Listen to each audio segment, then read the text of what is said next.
ñu ngi leen di nuyu di leen jaajëfal yéen ñuy suivre chaîne bi di Xalaat TV ñu leen di dalalaat ci seen jàngatu bés bi. tey dañuy ñëw ci jogante ñeel élection polum député ñuy dëgmal Sénégal te jamono ji coow jib ci anam ci candidat mbaa coalition yi war a participer. li war a coow li nag mooy loi 2018-22 du 4 juillet 2018 bu suñu code électoral charte yi nga xam ne la ñu war a demee ci ay élection. loi boobee nga xam ni boo jëlee ci article L57 dafa ni képp kuy participer ci jogante da nga war a présenter ci say dossier liste parrainage li mu doomi aadama yoo xam ni ñoo la jébbal seen signature ne ngemb nañ la ngir nga mën a dagan baatu askan wi. système de parrainage boobee la ñu demee woon ci élection présidentielle yu 2019 te conséquences yi ci amoon yaakaar nañ ni umpul kenn daan ci ñëw maanaam danger wu parrainage. d'ailleurs looloo taxoon kenn ci acteur politique yi di yëngu itam ci wàllum yoon muy maître Abdoulaye Tine jiite parti bu ñu naan USL Union sociale libérale yóbbu woon nguuru Sénégal ci yoon bitim réew ca cour de la CEDEAO gannaaw jalgati ñi amuloon ci parrainage yooyee ñeel élection présidentielle yu 2019 ba CEDEAO génne ab arrêt ab ndogal moo ne woon nii le 28 avril 2021 ngir nguuru Sénégal dellu ginnaaw ci système de parrainage boobee buñ ko utiliser di ci benn ci élection ci Sénégal mais gars yi dañoo lànk ne duñ ko bàyyi lan moo tax nag ñu lànk tëdd ba ci suuf ne parrainage bi du fi jógee tey du fi jógee lëkk teg ci seen bakkan ci yii la ñu bëgg ñëw pour ñu bari comprendre pexe càccum élection yi nguuru Macky Sall la nekkee depuis ba ñu leen dénkee réew mi maanaam lan moo tax ñu bari di bindu ci liste électorale yi te duñu mën a jot seeni carte lu tax ngay dem di jëli sa carte électeur ñu ne la bokkoo ci liste électorale yi dañoo rejeter sa inscription alors que bésu élection yi boo demee xool ci plateforme bi ñu mettre en place ngir vérifier di nga fa fekk sa tur sa sant sa centre ak sa bureau de vote lan moo waral lii benn système bu nguuru Macky Sall teg la avant élection présidentielle yu 2019 gannaaw bu mu defee ay sondage am jàngat électeurs sénégalais yi te parrainage bi benn la ci instrument yu koy permettre muy tànn kuy voté ak ku narta voté kuy bokk ku warta bokk lii la ñu bëgg a leeral ngir ñu xam lu tax ñenn ñi takku ba dëgër ngir ñu jëlee fi mbiru parrainage boobee moo xam ci bépp élection ci Sénégal. léegi lan moo nekk ci loi boobee ñu dugal ci wàllum parrainage ndax ci déggin ñu bari jàpp nañ ne dem ci élection wut ñu la parrainé jibbala seeni signature lu yomb la warul mën a poser problème d'autant plus que képp ku yootu ndombal tànk yor parti politique mbaa mouvement wala bokk ci coalition wut ay signature waru laa mën a të te effectivement looluy dëgg mais loi bi waxul loolu rek yam ci loi bi waxul parti mouvement yeeg coalition politique yi indi leen nangami junni parrainage dong jeex na déedéet loi bi dafay wax ak yow tamit électeur bi yow mi nar a voté loi bi daf la ni benn candidat dong nga am droit parrainé bu ñu séenee sa signature ci liste candidat yu bokkul daañu la teg ay daan comme ni ko article L88 bu code électoral waxee maanaam benn weer jàpp benn atu kaso rax ci dolli nga fay ñaari junni jàpp ñaar fukki junni. léegi yow mi di seetaan dañ lay laaj benn mbir buñ la waxee kenn dong nga am droit parrainé boo juumee ba parrainé liste candidat yu bokkul daañu la tëj kaso ba noppi alamaan la nooy def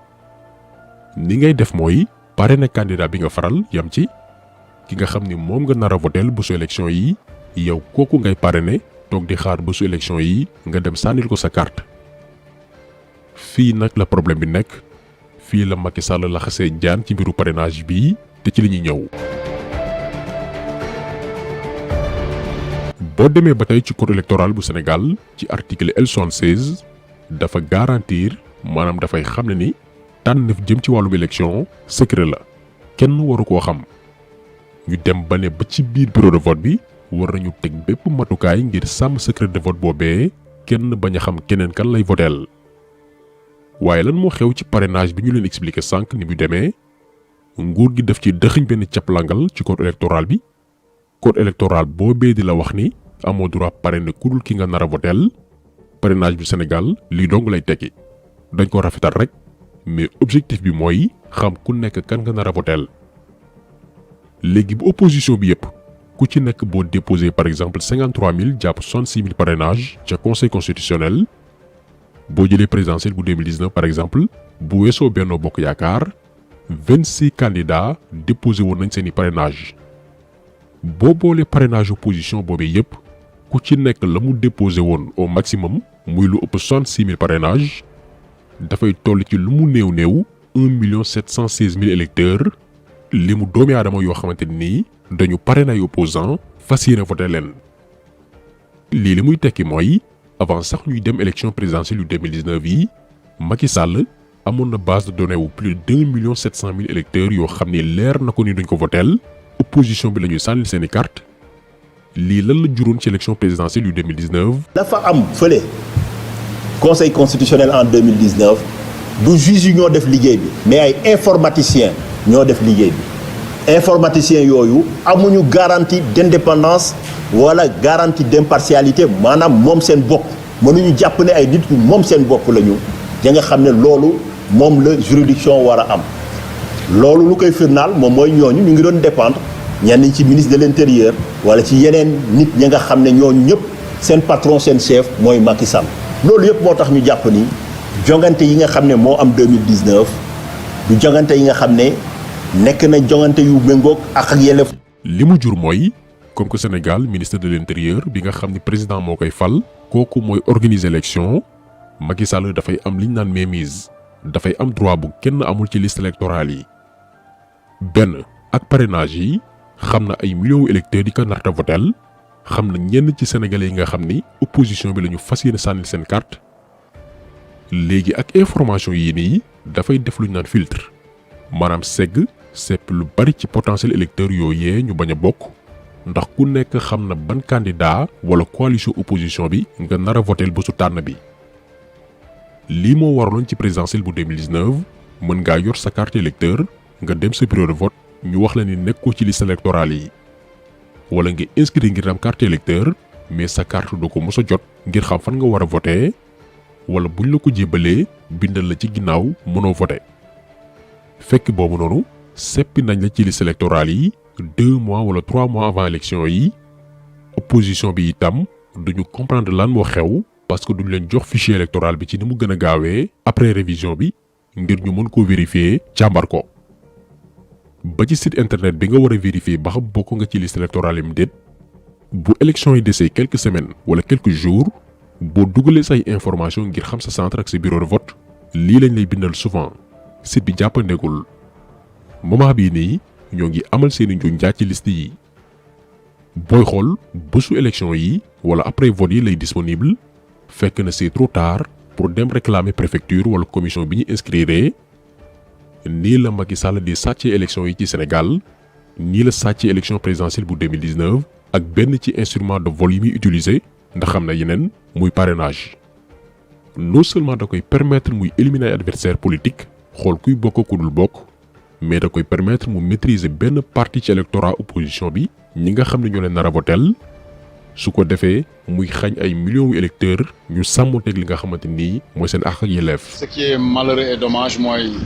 man dama inscrire ci liste électorale yi ak